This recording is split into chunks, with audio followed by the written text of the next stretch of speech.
Yeah, so I'm like, hit him up, so I'll be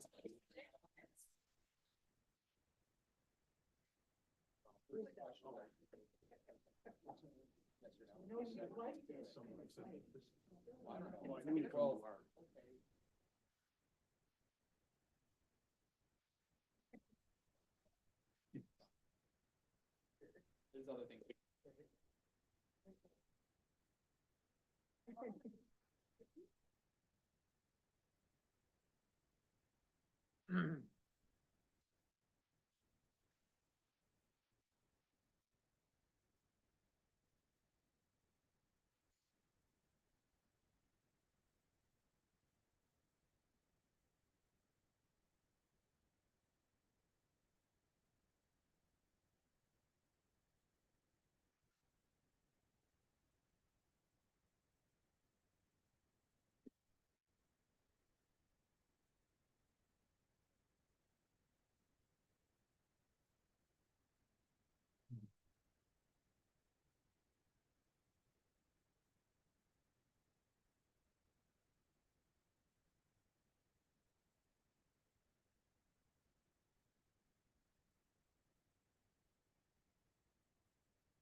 Good tonight.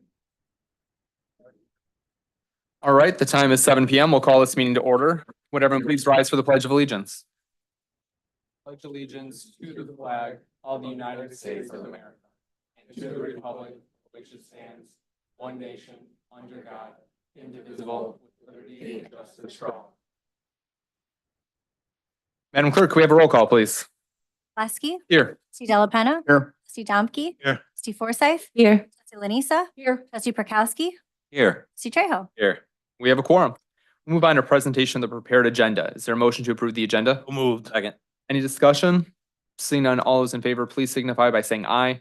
Aye. All opposed, nay. Any abstentions? Seeing none, that motion carries. We'll now move on to Village Board public comment. Anyone wishing to provide a comment on a topic or an agenda item may address the Village Board in person during the public comment and public hearing segments of the Village Board agenda.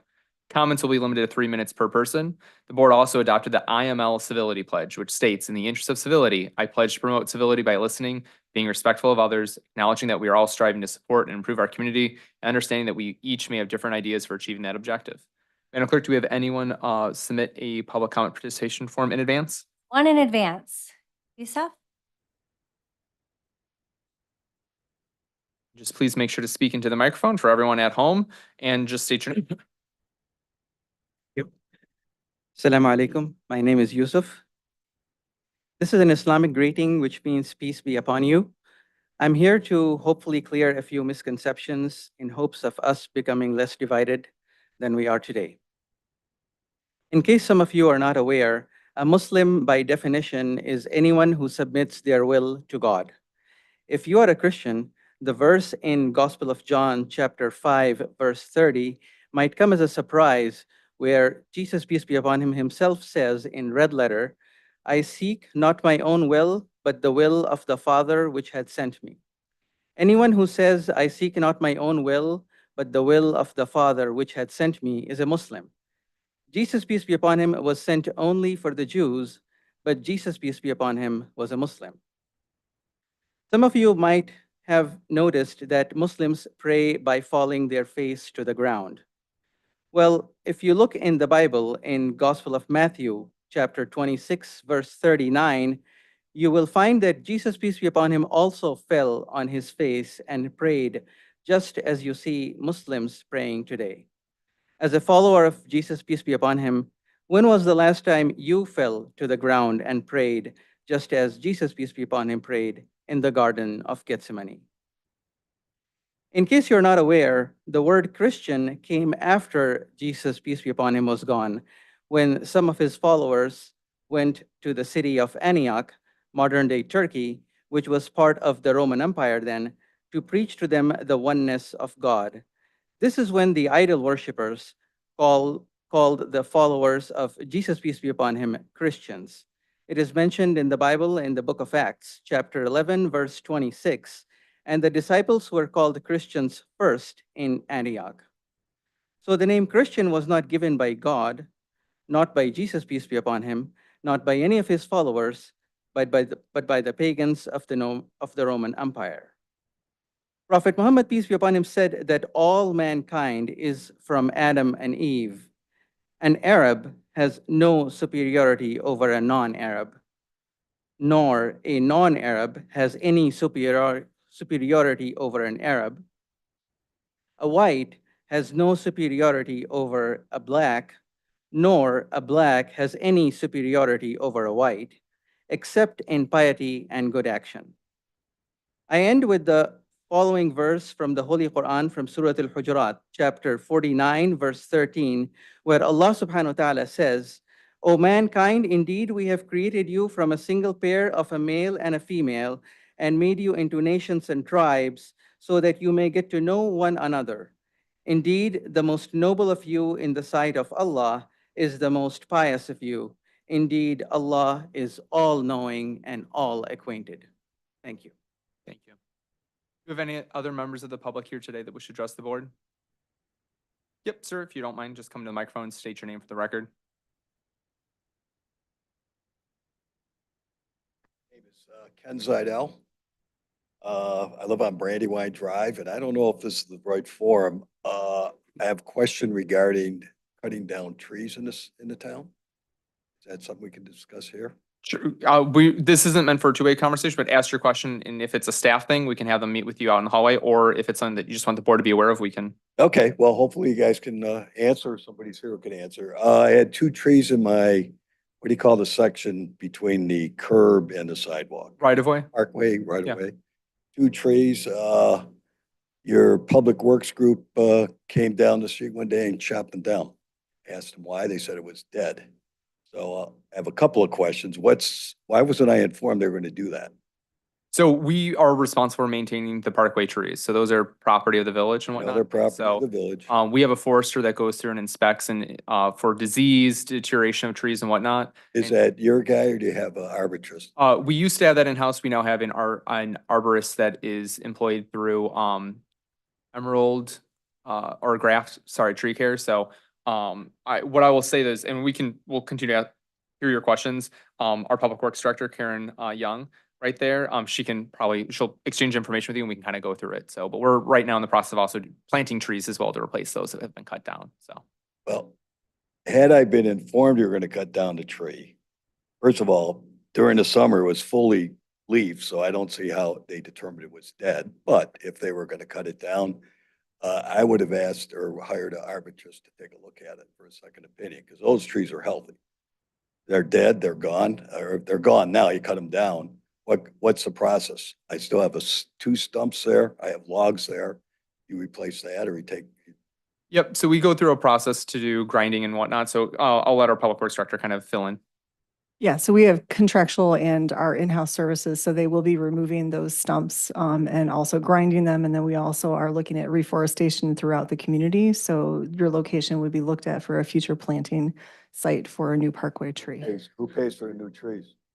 When your site is selected, the village would pay for them. We also have a cost-sharing program. If you'd like to advance the replacement of those, it's a cost-sharing program between the village and the residents.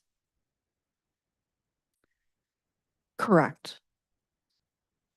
I believe it's around $250. I'd have to look at the exact cost. Otherwise, we would cover it completely when it comes on our list. So a lot of trees were impacted by the emerald ash borer. And so as a part of resilience, we're trying to remove a lot of those because they are host species. So they might look healthy, but they might be infested and whatnot with the bug, for lack of better words. So I guess my point is, I would have liked to have known you're gonna cut them down. And I would think for future trees that you're cutting, you would let the owner, I know Roselle owns the trees, but I think it's just courtesy to say, we're cutting them down. Because if I were to look or hire an arbitrist who disagreed with your guy, what happens? Has that ever been done? Typically, we'd have the arborist talk to the other arborist. We have a certified arborist that we use for a long time, who evaluates these things. So without knowing the species of trees, what I can tell you is we had a significant decline in the ash trees over the last year. They And- cut some ash trees down the last couple of years. Sure. They let 2 in my front yard. They were there. Yeah, and we've continued to treat trees. So we've had several trees that we treat each year, in a continued effort to try to expand the life of those. But we have seen over the past couple of years a significant decline of the ones that have been treated. So as our arborist goes and inspects every single one of those ash trees every year, to ensure the health, which ones should be treated moving forward and which ones need to be removed. We've strategically removed them over time so that we wouldn't have massive kind of blank spots in the village. So we staged it deliberately so that way when we do plantings, they're not all getting planted at the same time, which could create death at the same time, as well as allowing healthy kind of care for all the trees that are going in. So And who takes away the stump? Is that done here or do you have a contract? The stump is ground out by a contractor, so he has a list of stumps that he needs to come and grind out, so those are yet to be done. It's typically within 2 weeks of the tree being removed, and if it's not been done, I can double check on that for you. My other concern is the one stump I think is really close to where my water lines are. Our contractor in the village. so if we did any damage to it, that's on us, but Area. Yes, the grindings would be taken away, dirt would be filled in, and it would be reseeded. Well, my point is, I think as a courtesy, you should let the homeowner know they're gonna be cutting down they're Yeah. gonna sell trees. absolutely. Thank you so much. Appreciate your comment.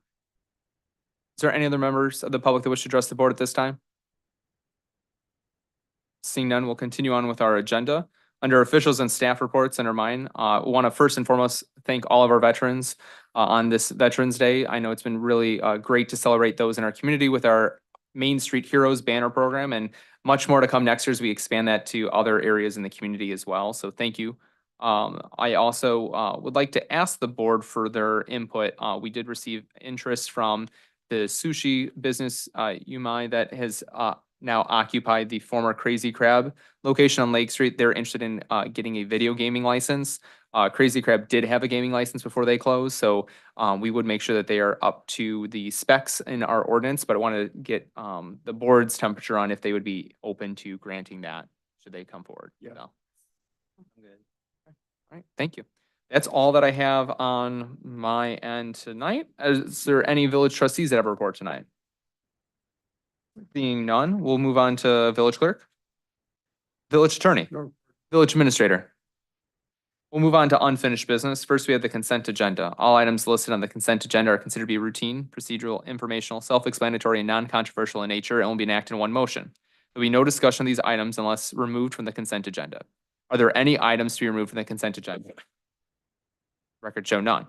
Tonight, we have presentation approval of the village board minutes of October 14th and October 28th, 2024, and adopt an ordinance approving and authorizing the execution of an intergovernmental agreement by and between the village of Roselle and the Bloomingdale Park District for police services. Is there a motion to approve the consent agenda? Moved. Is there a second? Second. Madam Clerk, we have a roll call, please. Trustee Trejo. Aye. Della Penna. Aye. Trustee Domke. Aye. Kowski. Aye. Trustee Forsythe. Aye. Aye. That motion carries. We'll move on. We have nothing under community development, administration, fire, police, public works, but finance. Trustee Forsythe. Thank you, Mayor Pileski. I would like to move approval of the accounts payable list for November 11th, 2024 in the amount of $1,569,145.77. Second. Any discussion?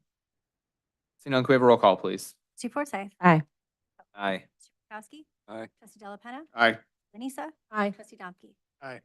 That motion carries. And that's all I have. Thank you so much. Move on to new business for discussion. First, we have review and discuss the recommended approval of the fiscal year ending December 31st, 2024, or the proposed budget. Maybe it should be 2025. Yes, it should be. Thank you. Reading that out loud, I'm like, Anyway. Administrator. Sorry about that. Yes, we're talking about the end of next year's budget. So last meeting, the board gave direction to staff to come back with a reduction in expenditures to to really come back with a budget that doesn't rely balancing it on general fund reserves. So sorry, I'm trying to pull up the memo.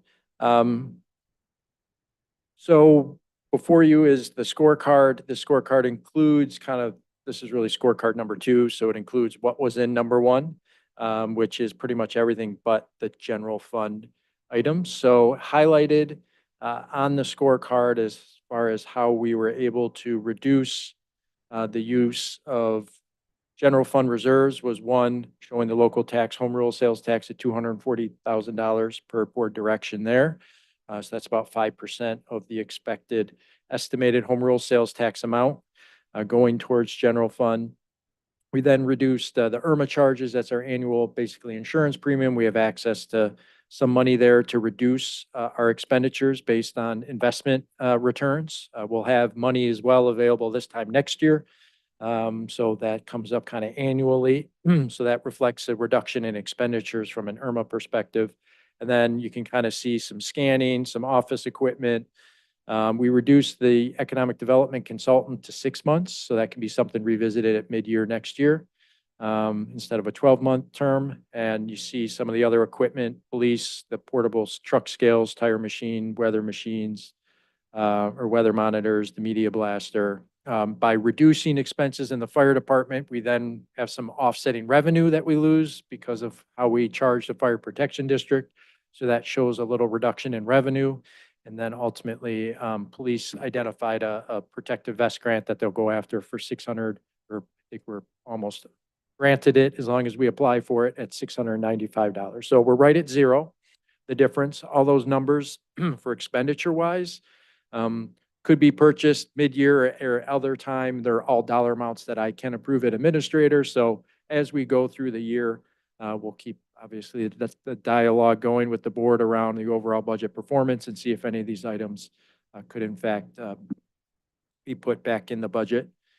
And other than that, the scorecard implications, you kind of see through here.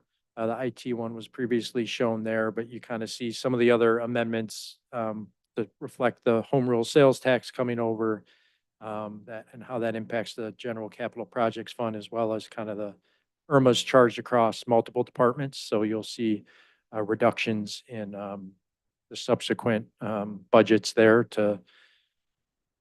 and so that is kind of the final proposed edits to the proposed budget. And seeking any additional requests or direction from the village board on the general operating fund. Thank you so much. Any questions or comments from the board? Trustee Domke? No? Okay, that's just a thumbs up. Okay. Everyone satisfied with the outcome? Yes. Yes, thank you.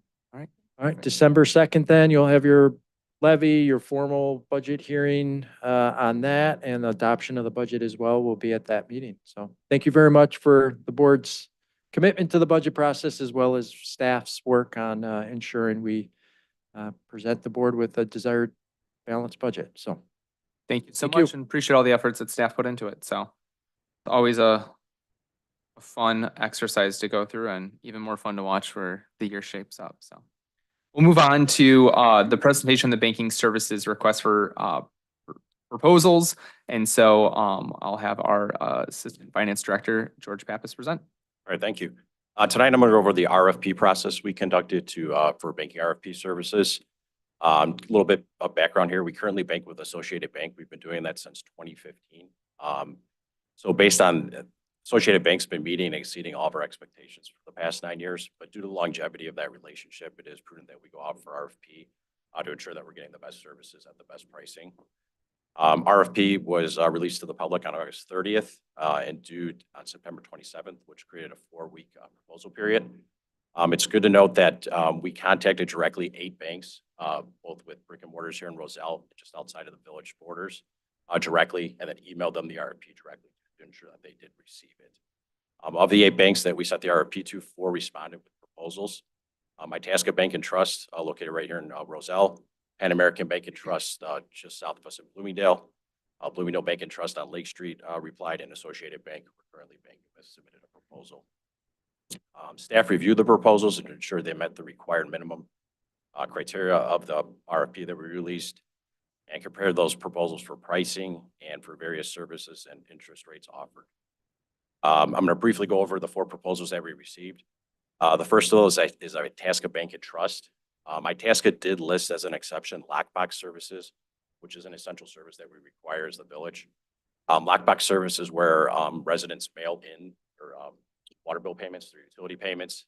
The bank then processes those for us, deposits those payments into our account, and then sends us an electronic file where we can upload the residents' information to our accounting system to post the payments. It's a seamless process that takes just a few minutes to post those payments.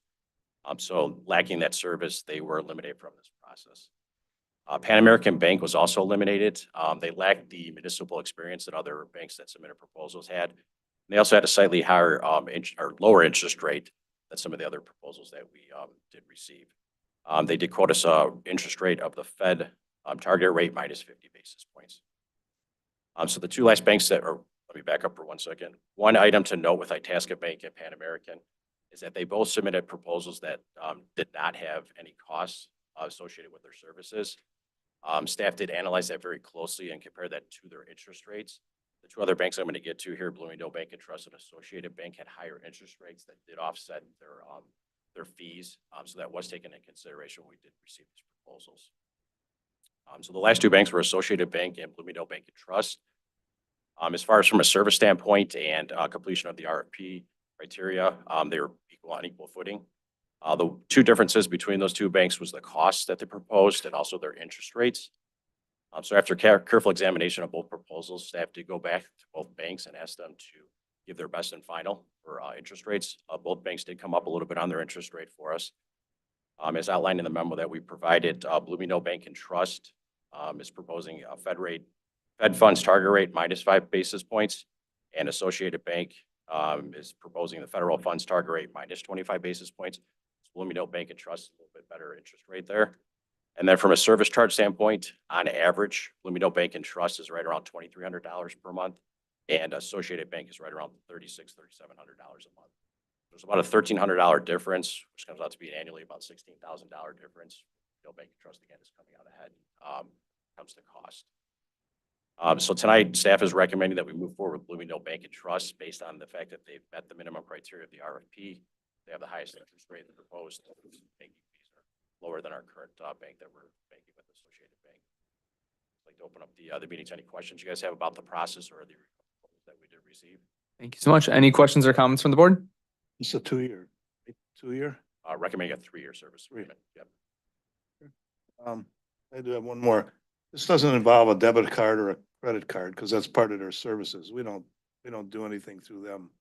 That would we? We would analyze possibly moving over our credit card services to them. We currently have it with Associated Bank. It's a MasterCard versus Visa cards that might come into play. Some of the vendors that we use locally, some take one card, they don't take the other. But they do have a rewards program and some more benefits than currently using with Associated Bank. So there'd be a parallel issue if we went from Associated to Bloomingdale with the credit card? Would you gain anything by changing to their credit card? Probably the reward points, but we wouldn't be able to use it at one of the big box stores in town just because they simply don't take that card. That'd be the only thing that might deter us. We may keep one card with Associated Bank. But all other things equal, we would most likely switch our business over to them for the credit cards. Other questions, comments? So I'm good with it. moving forward. Just, double checking, leaving Roselle to go to Bloomingdale. I know banks are kind of universal. Well, I wouldn't, I will say Associated Bank's a national company that has no national presence from a leadership in our town. And frankly, every time we have asked them to participate in a community event, they have said no. Whereas Wintrust, Pan American, they are not in our community. They are at our events. They are supporting our I community. saw the list. That's So, impressive. yeah. Sorry, moving now over here. Any questions or comments?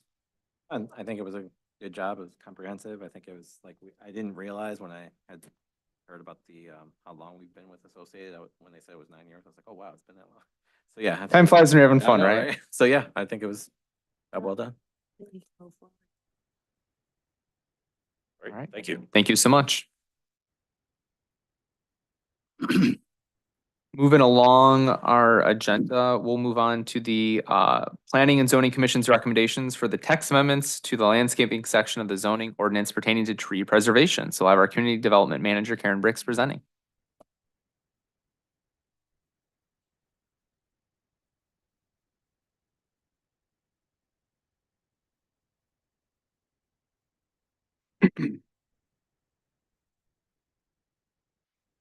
Despite us cutting down parkway trees, we don't care about preservation of trees, so it wasn't a paid public comment, but Yes, this ordinance does not apply to parkway trees.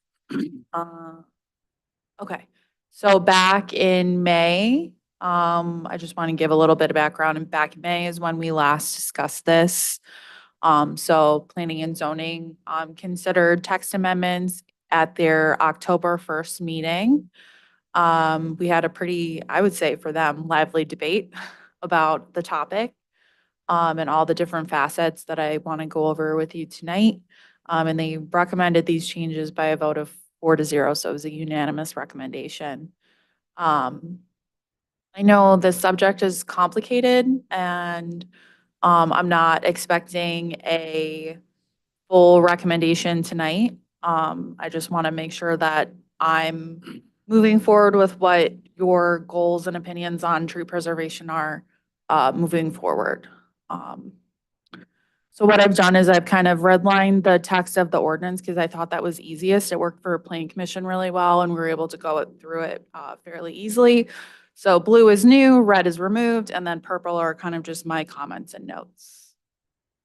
So I think the first thing that we should talk about is what is a protected tree? Currently, it's any tree that is 8 inches or larger in diameter.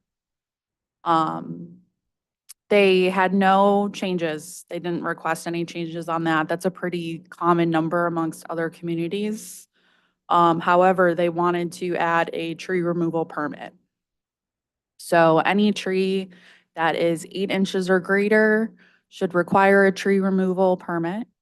But they did not want to charge a fee, which staff doesn't agree with, obviously, as we consider the time and effort it goes into issuing and reviewing a permit. That doesn't really align with how we can operate.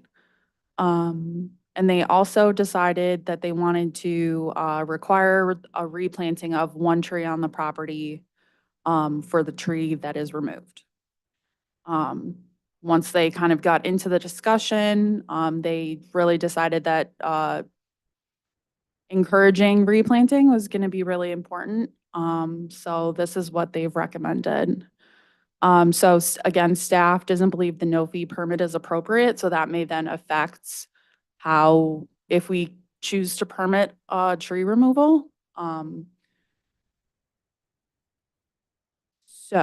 And then because they want a tree replanted, that obviously is going to require an inspection. Typically, permits that require inspections are $75. So staff kind of wants feedback on what your thoughts are on the permitting process. thoughts on the tree removal permit requirement? And that was an addition made by Planning and Zoning, correct? Lee? So first I'll say, I do like the way you did this memo with like the coloring. I think that helped as I was looking through it. In terms of, first, I think the tree removal permit, I'm in alignment that there should be a fee to do, if we do decide to do a permit, I think there should be a fee. The other thing I would say is the definition of protected tree, I don't agree with the way it's laid out here. I think I would say a tree with a diameter of 8 inches in fair or better condition and from a species not on the prohibited or nuisance tree list maintained by the village forester should be added to that definition. So it's going to be on my next slide, Okay. I promise. Oh. So I think the permit itself, if we decide to do a permit, definitely should be a fee, for sure. Trustee Prokowski? I'm also in support of the permit because kind of gives more control to the situation. How are you really going to enforce this without those things. You're just kind of hoping that they follow it otherwise. Other thoughts from the board? Is that a, I don't want to talk about it, Wayne, or is that a, I don't support the permit, shake of the head? So I go. Okay, I support the permit. Supported. okay. Well, then, just another quick question, sorry. So are you asking for feedback on this slide on like when the permit should apply to? Like if it should be just like a development or just a single family home? Or We're gonna give that too.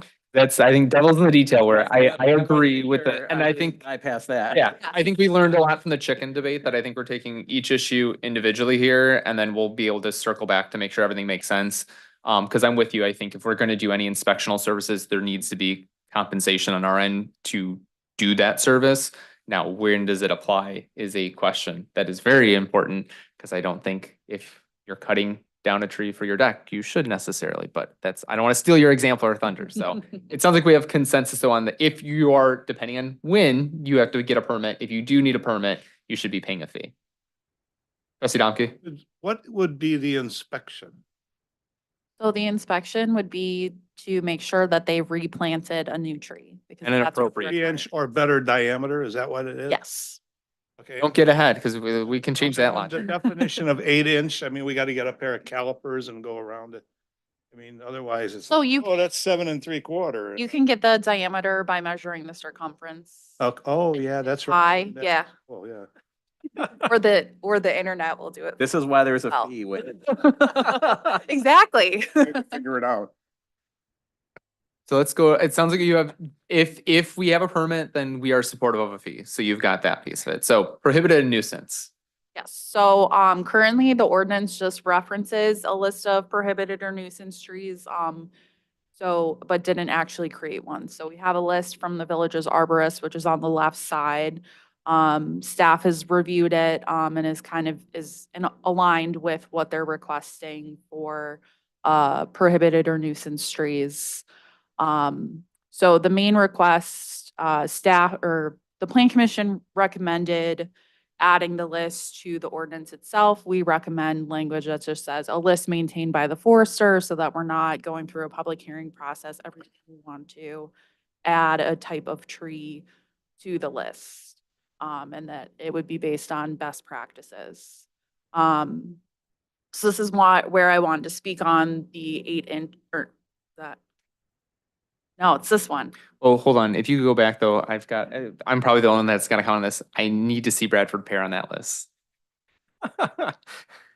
Illinois, the University of Illinois Extension is, it listed as a invasive or a nuisance tree and it is a very weak tree that creates a lot of issues. So, and it reseeds all over the highways. So, but I apologize. Oh, it's okay.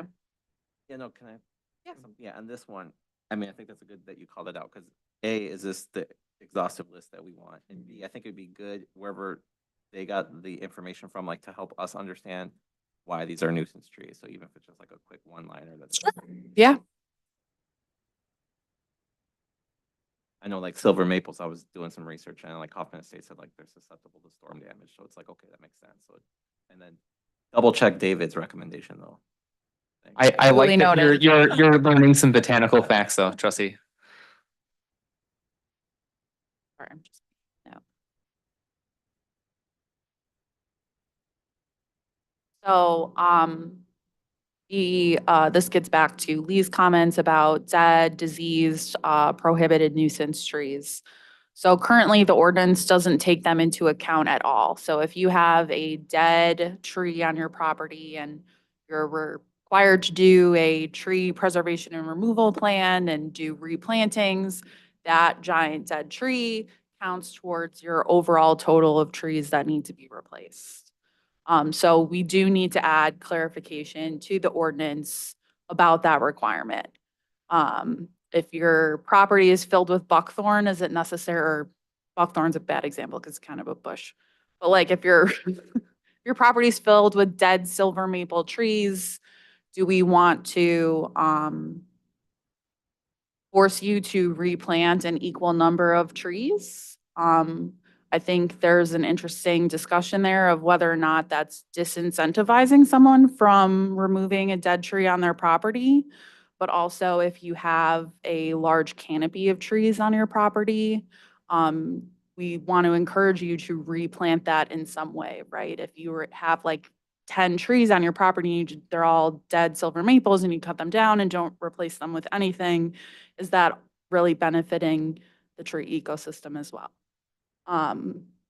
So generally, do we want to count poor quality as, kind of described by a landscape architect, or the types of trees that are listed on the nuisance list that are 8 inches or bigger? Do we want to have them count towards the replacement amount? And of course, this is for all trees that are 8 inches or larger.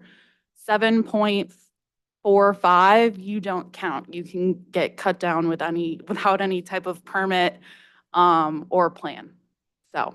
That's a pretty big tree too, but Yes. Trustee Trejo, I think, does this speak to, I don't want to put words in your mouth, but it sounds like you would rather see this excluded as opposed to what the P and Z has recommended, correct? Correct, yeah, I think. if And we- include invasive? Yeah, fair or better condition, and then not on the prohibited. Trustee Domke? So that brings the point up. We're talking about residents here, but you also have commercial and you have developers, such as the lot that we have across from Southern Cafe. If and when a developer comes along and wants to cut all that stuff down, you're gonna have to go and analyze that and say, this is all scrub brush and minor. We shouldn't have them say they have to plant a tree for every scrub brush they cut down. So to like Lee's point, if they're basically helping us by getting rid of these nuisance plantings here, we shouldn't charge them anything to replace them. Although any good developer will put in good landscape when they're done. But will it match 1-to-1 or whatever our requirements are? I wouldn't hold them to it.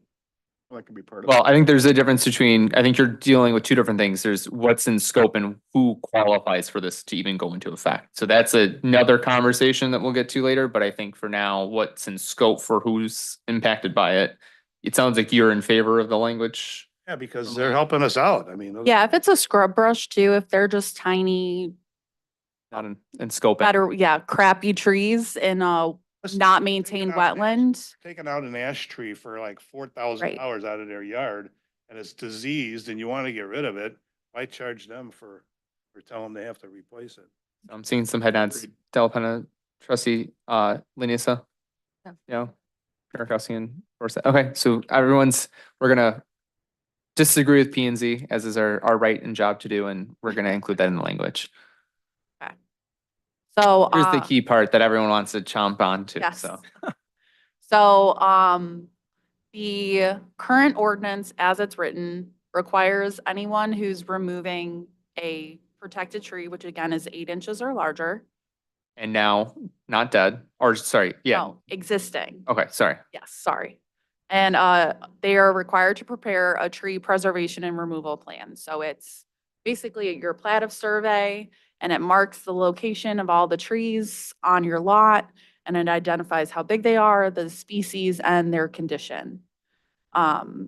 So they're saying that anytime I think it's removing more than like 2 8-inch protected trees, you are required to prepare this plan, which can be onerous for somebody who's just trying to cut down 2 trees and plans on replanting them or whatever.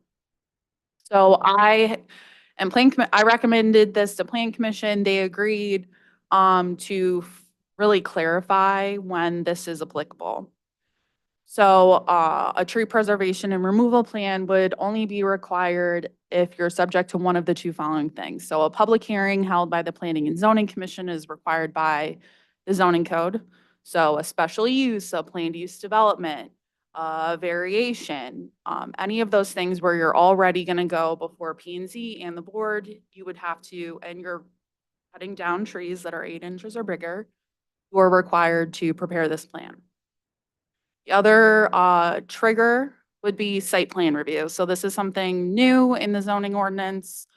We haven't had an opportunity to use it yet, but it essentially gives staff the ability to add conditions to a development that may have a negative impact on residential properties. There are very specific instances on when a site plan review process happens, and it's basically for any properties in the downtown that don't already require a public hearing, which is almost anything, to make sure that, it fits the aesthetic of what we're doing down here. And then basically any commercial or industrial property going in that abuts residential, right? That's when you're gonna want more oversight of what they're doing in order to protect the residents. So if you're already going through this process, you're creating a bunch of plans for me to review anyway. So my opinion and Planning Commission's recommendation was they should also be subject to creating this tree removal plan for staff to review to make sure that they're gonna be replanting trees if they're cutting any down. So to put out a couple hypothetical scenarios, I'm a homeowner. I want to cut down a tree because it's my whim of my landscape.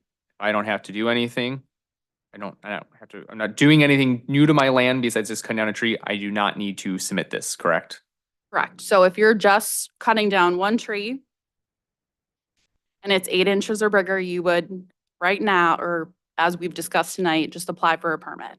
If I were to be doing an addition or in a deck and it does not require variance, so I'm just going through a normal permitting process, I do not, and I am cutting down a tree, I do not need to go through the tree preservation process. Correct.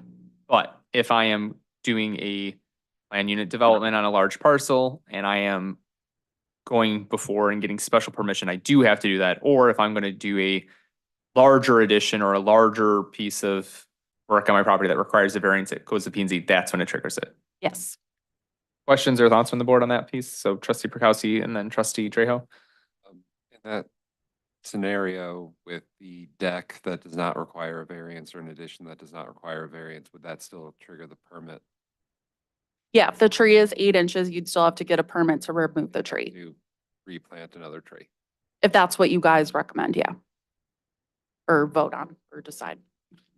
Trustee Trejo. That was the question I was gonna ask, and I don't agree with having a homeowner that takes one tree down or a couple trees down, having to even have this process applied. To me, I think it's really for those larger scale developments, like the 390 across the street, where there's like a large amount of trees getting removed, and then having this tree preservation plan, because I think we all are supportive of having trees replanted. I think, like, I'll give you an instance with me, like during 2020, I had 2 walnut trees that I didn't plant that were larger than 8 inches in diameter. Both of them died at the same time. Like, as soon as they died, I got them cut down. Well, the person that planted them like 10 feet apart. They were too close to each other. If I knew I was gonna have to pay like $600, I wouldn't even planted a new tree. But I did plant a new tree because I was like, hey, I want a tree in my backyard.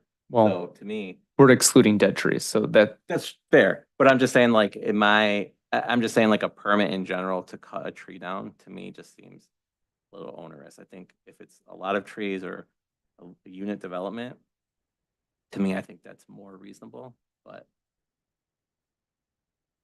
And I also just a little concerned with like the staff time too, with like maintaining all this tree permitting information as well. So that's the other thing with the code enforcement piece, how much code enforcement we're doing already versus adding another layer of code enforcement on additional permits. As code enforcers are driving through town, seeing people doing tree trimming work, now they have to wonder like, is that tree just getting trimmed or is it getting cut down? Let me do an investigation on this. Like, this is onerous. I think if it's, like I said, 390 getting redeveloped, we're putting houses up. Let's make sure we get that landscaping review.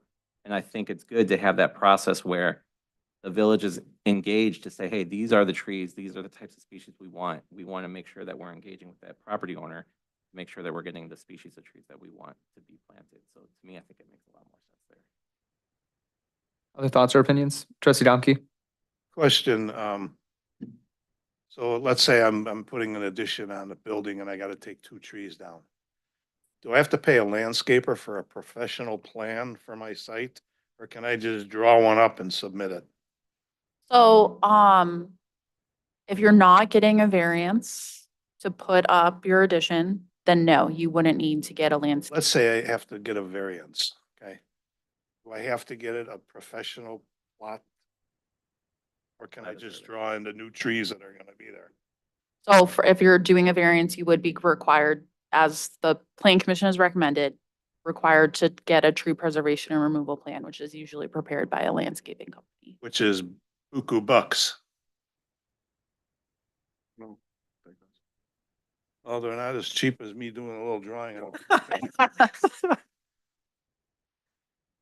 I mean, just, I'm not saying it's an imposition, but it is another burden on people. You know, and it's, I don't want to like stifle development. Cause that raises the EAV. So, you know, those are things, I don't want anybody to look at a lot and not want to buy it because the cost of replacing all the trees on the existing lot are like, forget about it. I'll just go get one that's already farmland or something, you know? So I just don't want to, I don't want to impede development in Roselle or people investing money in the town. I would just say, I think a tree preservation ordinance is intended to be onerous to help prevent people from cutting down trees, but I would also say there are communities with much higher EAV that have much more stringent tree preservation ordinances than us. And I would even say the Village of Bloomingdale has a much stricter tree preservation ordinance and we're suggesting here, and I don't think they have any problem with redevelopment. Okay, all right. But I totally respect, I'm just throwing out some other examples. It's just the way I feel. I mean, I don't want to have to, people have to spend so much more money that they decide to not do anything. I think we've also amended our zoning ordinances in the past year to reduce the need for variances as well. So that should reduce the number of people that fall in that, right? We're never telling you you can't do something, but within the rules that we have, right? We don't want usually someone to build a house that fills up their entire lot, right? And so I think those variances are done to kind of tap down and maybe this helps prevent some people from going above and beyond what we want. And we could have someone request a variance and it doesn't get approved too. So. Well, thank God Mr. T has gone for like 40 years. He hasn't been around for 40 years, so we're Yeah, I would say a worried lot about him. for additions, in particular, if you're asking for a variance, it's usually because you're already requesting to build closer to the property line than what the zoning ordinance allows. So, to me, that's kind of that greater scrutiny. Like if you're already requesting to build close to your neighbor and there's a tree that is 8 inches or bigger that's going to be impacted, maybe that is something that we want you to really think about and your neighbors would, you know, be able to come to the planning commission meeting and talk about that tree being removed as And it well. also could be a problematic tree for both neighbors. Correct. They're both happy that it's going to go away. Yep. So Della Penna, Lenisa, and Forsyth, any opinion on when this gets triggered? I have one. I really don't want to discourage people from putting in trees, even if they're not cutting down another tree, for fear that if the tree, after, you know, a short period of time, that it doesn't take or whatever, now they got to worry about having to do a permit and having a fee for taking down something they just paid to put in.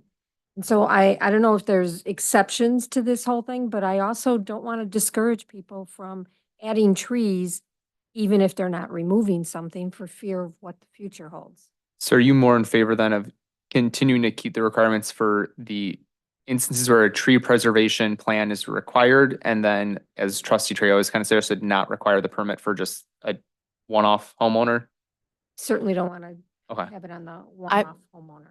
I would say too, if the general size of a tree that you're planting on your property is anywhere from like 2.5 to 4 inches. Those are what's typically available at a nursery.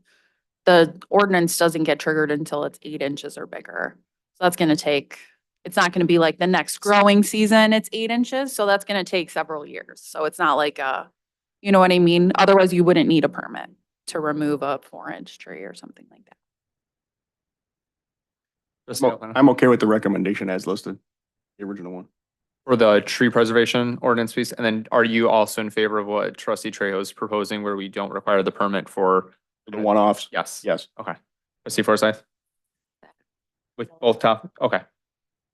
And then trustee Perkowski, I think I know you're in favor of the tree preservation thing. Are you in favor of waiving it on the one-off? Okay. I think, I want to make sure I've got this correctly. So I've got, everyone's in favor of triggering it when the tree preservation plan is needed as it's defined here. And we've got 5 people in favor of eliminating the requirement of a permit for a one-off tree and 1 person who would like to retain it. Is that fair? Okay, so I think you've got some direction on that one. Does that? Yeah. Yes. I do think though that we do need to prioritize in communication, whether it's through e-news or the Roselle Reporter, just the importance of trees and sort of like the species of trees that are encouraged for people to plant on their private property. I think that would be something that could be a service to the residents to help them understand better. I know it's not totally connected to this, but I feel like that it would be something that would be helpful for residents to understand. I'm foreseeing a Arbor Day Roselle Minute with me and Karen Young out in a field of trees, so. You needed some more- Surrounded by buckthorns. If you want. And to the point that was made earlier, according to Google, it takes, depending on the species, anywhere from 20 to 50 years for a tree to grow to an 8-inch caliper. Average is 32 years. We're almost done. So, in the current ordinance, it's an inch for inch replacement value. So if you're removing a tree 8 inches or bigger, let's say you're removing a 10-inch or removing multiple, like 30 inches of trees, you are required to plant 30 inches of trees. And like I had just mentioned, you know, trees are usually about 3 inches. So instead of removing 3 trees and adding 3 trees, you'd then basically be required to like plant 10 3-inch trees. So, staff recommended and P and Z agreed that it should just be a tree for tree. So remove the inches entirely and just do a tree for tree ratio. The number 2 is, Bible said, right? yes. Sorry, wrong.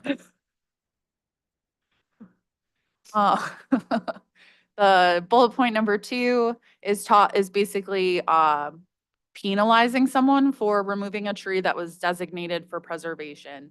So if you remove a tree that was supposed to be preserved, you now have to plant double the inches of trees.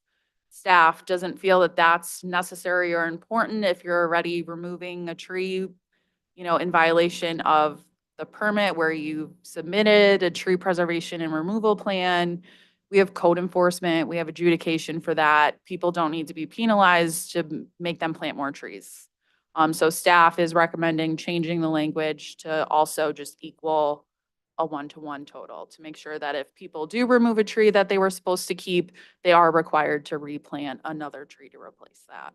And before I open it up, since we're using the language protected trees, with the previous feedback the board has provided, given that a dead tree, diseased tree, or a invasive tree should be excluded, that would also be excluded from this language then? Yes. Correct? Okay. And conditions. Yes, sorry. poor condition. Oh, Any- can I just add, that means if you cut down an ash tree, it's not applicable. No. Correct. Or a poorer tree.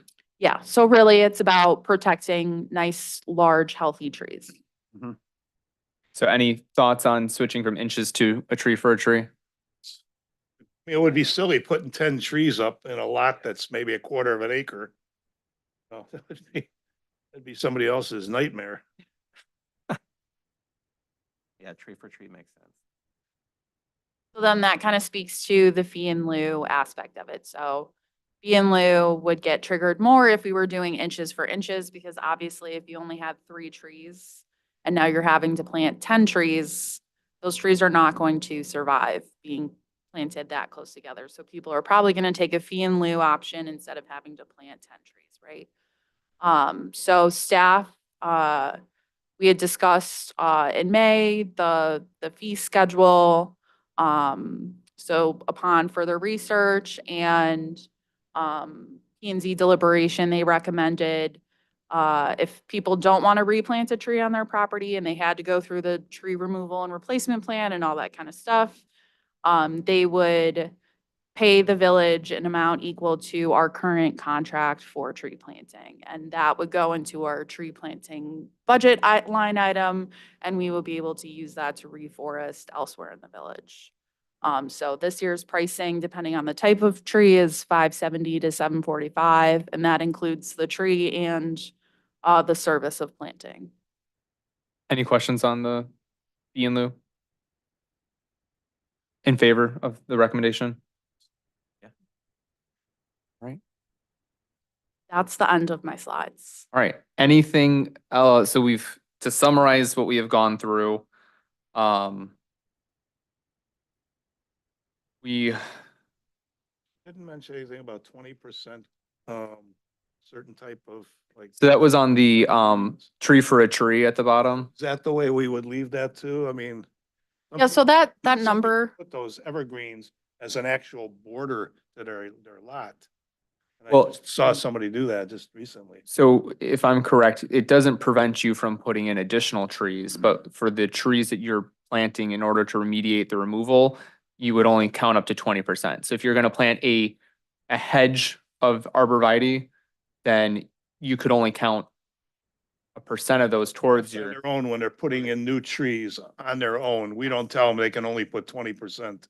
correct. It only counts towards your credit. So you might have to plant a few more shade trees to make up for that if that's your choosing. It's to encourage the overall diversity. We don't just want pine trees, we want all kinds of trees. Okay. Trustee Prokowski? You have a question about that language? The 20%. Yeah, what if you're only planting 4 trees, then one of them cannot be coniferous? I was just kind of curious how the language would work in that respect then. That's a really good question. If you're only, I mean, to me, if you're only planting 4 trees, I'm not sure. I mean, if you do a third and you only have 1 tree you have to plant, I feel like, I mean, it's a fun with math question, but Yeah. I'm just curious what the language would say, because somebody could find themselves accidentally in violation of that policy. I would say that if what they were doing spoke to the intent of the ordinance, I mean, if they're trying to plant 4 pine trees instead of 1 pine tree and 3 shade trees, right? I mean, I think you can either change the percentage or you could say the limitation applies in cases where you are required to replace 5 or more trees or something of that extent to make sure that it's more about in a scale. Because if you're, to your point, you raise an interesting point. If you have to replace 1 tree, you decide to plant a pine tree, you'd be in violation of that technically, I suppose. So I think we need to probably either put a ceiling or rather a floor where that applies or just change the percentage. Trustee Trejo? Yeah, I was gonna say, I mean, I think since it says it's sort of, for lack of a better word, arbitrary, the 20%, I think it'd be good to just to get maybe a little bit more insight on like if that number should even exist, right? Like, Yeah. why is a coniferous tree so much worse than a deciduous tree? Maybe it is, maybe it isn't, but I think like if it isn't, maybe there is no limitation other than species. I think the species makes sense to have like for sure. But I think whether or not we raise it or to the mayor's point, like have some sort of thing when there's 4 or more trees, you know, or whatever language we say,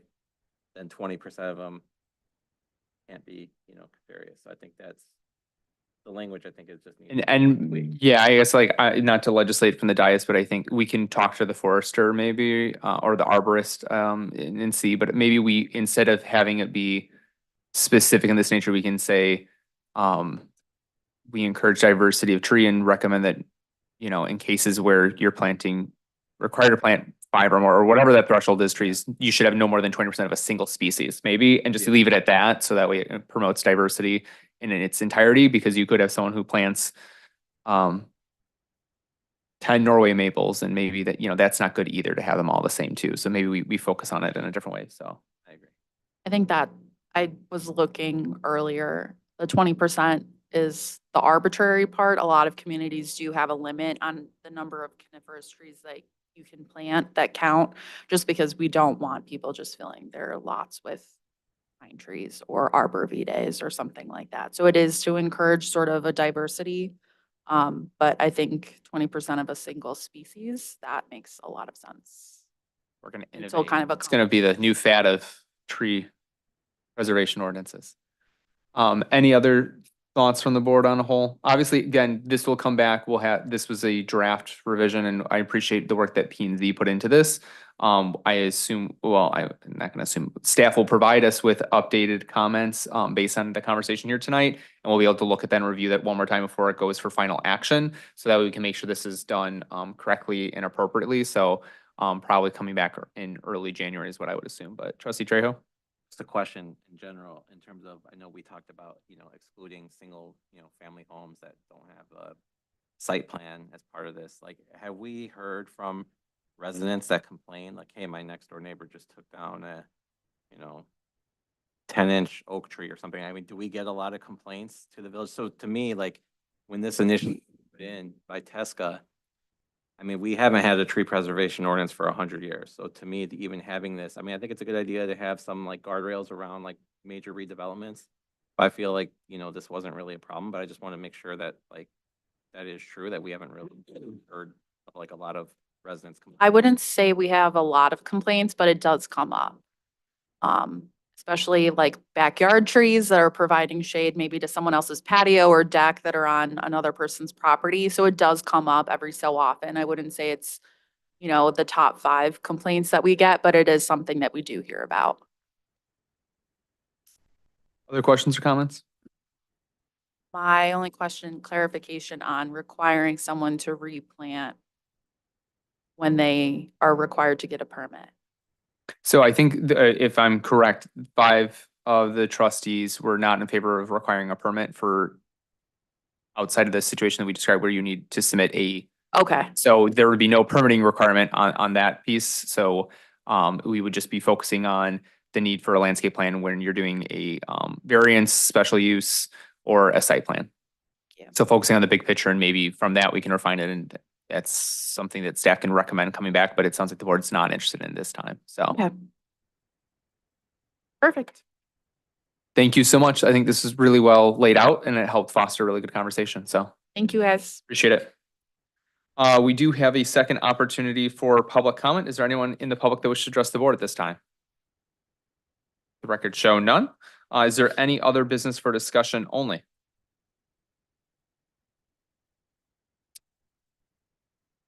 All right.